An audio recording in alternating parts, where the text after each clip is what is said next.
Seguimos espacio Khalil Michel desde la Z, cada vez más cerca.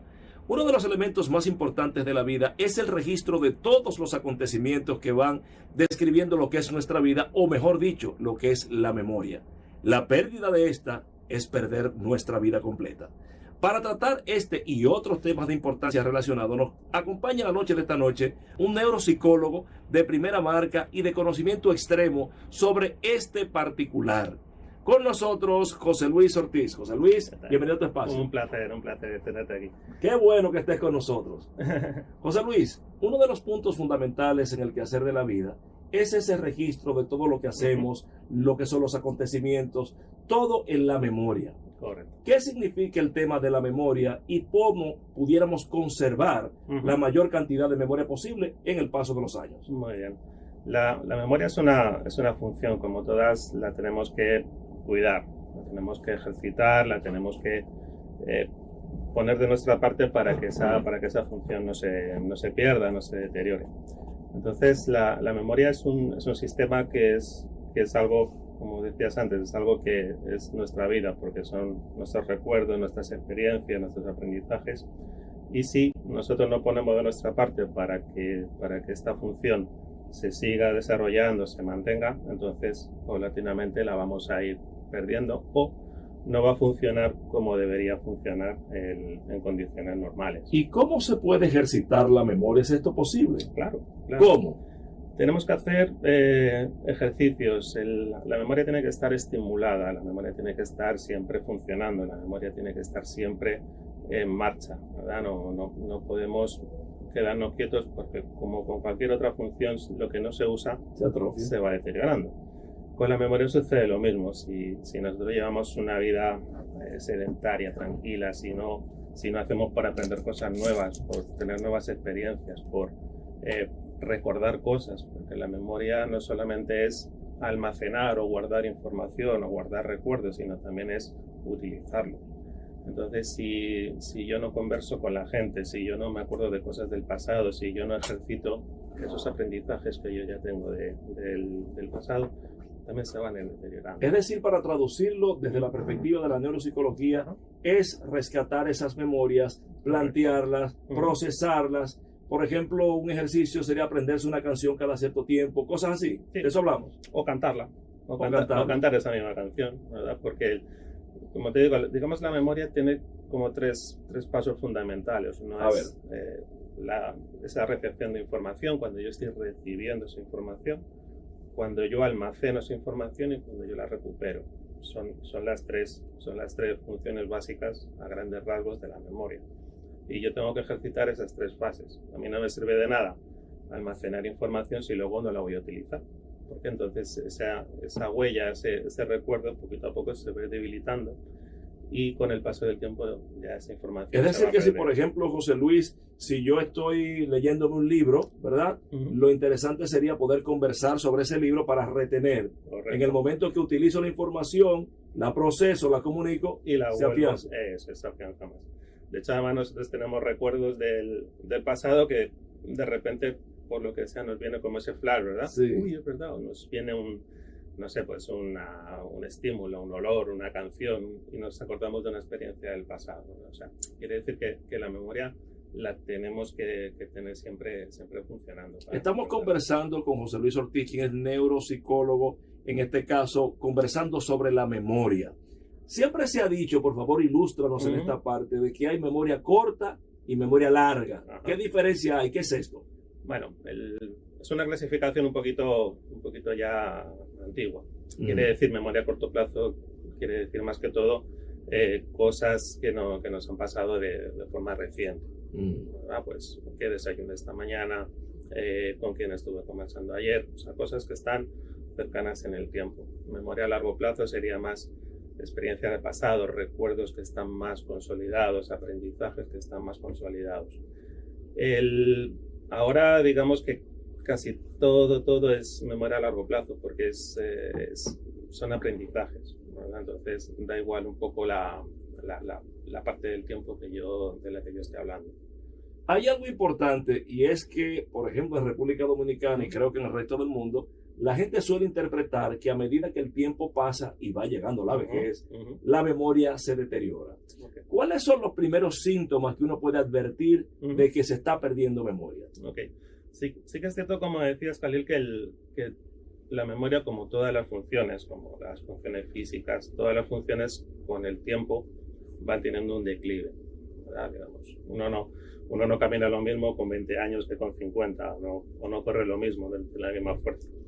Pero lo que hay que determinar realmente es si ese declive que uno va sintiendo es el esperado para la edad o no.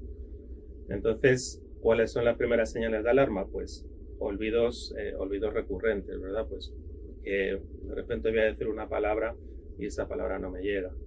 O de repente estoy leyendo un libro y me tengo que regresar un par de páginas porque no sé seguir el hilo de ese libro, o estoy viendo una serie en el televisor y tengo que regresarme. Esos son pequeñas señales de que la memoria ya no está funcionando como debería. ¿Pero eso es normal o es que hay que poner atención? Hay que poner atención. Es que, como le digo, hay un declive propio de la edad. Ahí es que está el punto. O sea, ¿dónde poder identificar qué es lo natural? Bueno, mi papá tiene 93 años, está hiperlúcido, pero es normal que se olviden cosas, ¿verdad? Claro. Pero ¿dónde hay que preocuparse de que hay un tema ya de atender? Bien, la cuestión es cuando existen estos primeros banderas rojas, ¿verdad? Pues esto de olvidos, despistes, que de repente voy al supermercado a comprar algo y no traigo lo que tenía que comprar. O estoy haciendo una receta de cocina y no me acuerdo de qué pasos son los que tengo que hacer, lo tengo que consultar. Ahí ya, cuando ya empezamos a perder, digamos, esa funcionalidad de cómo uno era antes, y uno va perdiendo pues esas funciones, como que ya me cuesta mucho más trabajo, o tengo muchas más dudas, o tengo que consultar, o tengo que pedir ayuda a alguien más. Eso ya es una señal de alarma. Ese es en el caso del declive natural de la vida. Sin embargo, en el inicio de la vida, en los niños también se da ese proceso, que evidentemente hay un problema con la memoria a atender. ¿Cómo entonces se maneja eso? ¿Cómo diagnosticarlo? ¿Cómo identificarlo? Bien, lo propio es hacer una valoración. Nosotros cuando hacemos un estudio...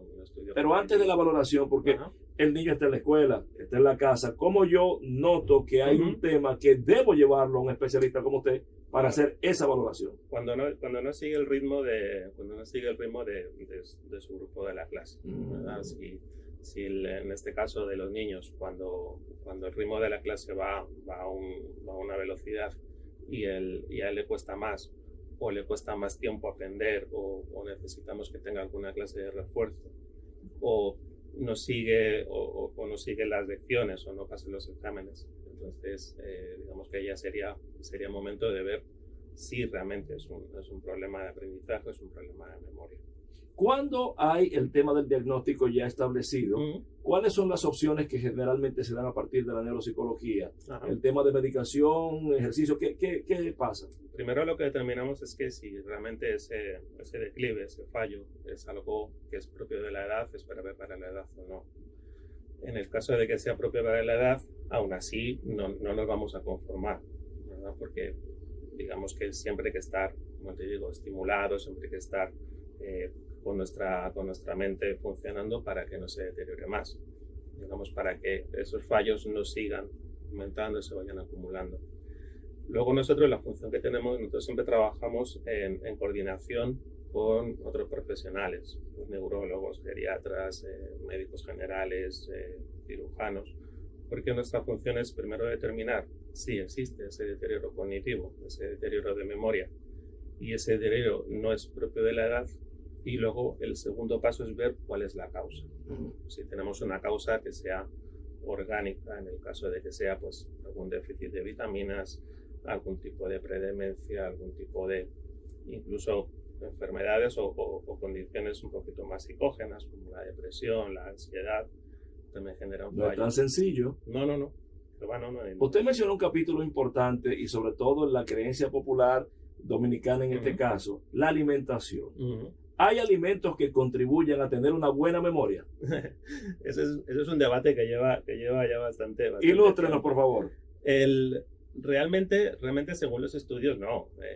O sea, no hay un alimento que uno diga, es que si como tal o cual cuestión mi memoria va a estar bien. Lo que tenemos es que sí hay, por ejemplo, un déficit de vitaminas o hay un déficit de minerales o algún déficit que mi cuerpo o mi organismo no está en las condiciones óptimas, la memoria y todas las funciones mentales son muy sensibles a cualquier cambio, ¿verdad? Imagínate, por ejemplo, una noche que no hemos dormido bien, Sí. al día siguiente uno Sí, está... no rinde igual. No rinde igual. Entonces, Aquí le llaman eso resaca. por ejemplo, el uso de tóxicos también es algo que afecta a las funciones mentales. Entonces, ¿realmente hay alimentos que mejoran la memoria? No.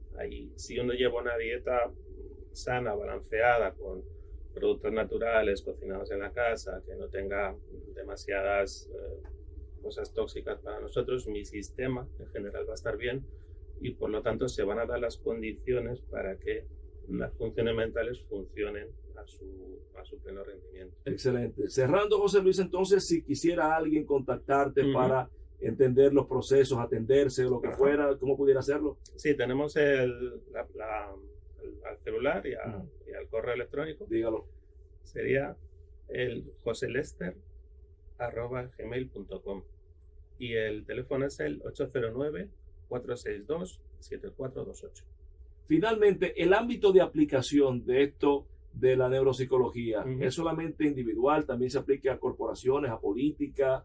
Sí, estamos ampliando los campos de la neuropsicología, porque se ha visto, por ejemplo, en el ámbito educativo, por ejemplo, que es muy importante que los docentes sepan manejar este tipo de términos como el déficit de atención, como el trastorno de Asperger, problemas de aprendizaje, para que cuando encuentren un caso, cuando encuentren a un alumno que tiene este tipo de problemas, no lo puedan referir. Por lo menos saber identificar, porque no es lo mismo un niño que tiene un problema de aprendizaje a un niño que funciona normal o que tiene otro tipo de condición, ¿verdad? Pues tenemos condiciones sociales, ¿verdad? Entonces el profesional tiene que estar más o menos pendiente para ver qué tipo de abordaje es el que el muchacho necesita.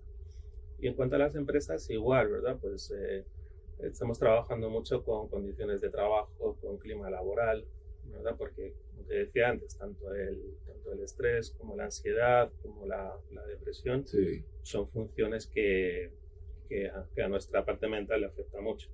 Si uno tiene un trabajo muy estresante o está muy presionado, ¿verdad? Pues no va a rendir como debería rendir. Claro. Entonces, evidentemente es un campo de acción grande. Doctor, gracias por haber participado con nosotros. Hemos conversado con el doctor José Luis Ortiz, neuropsicólogo, quien ha estado conversando de ese capítulo tan importante que es nuestra vida, nuestra memoria. Llévatelo, Francis.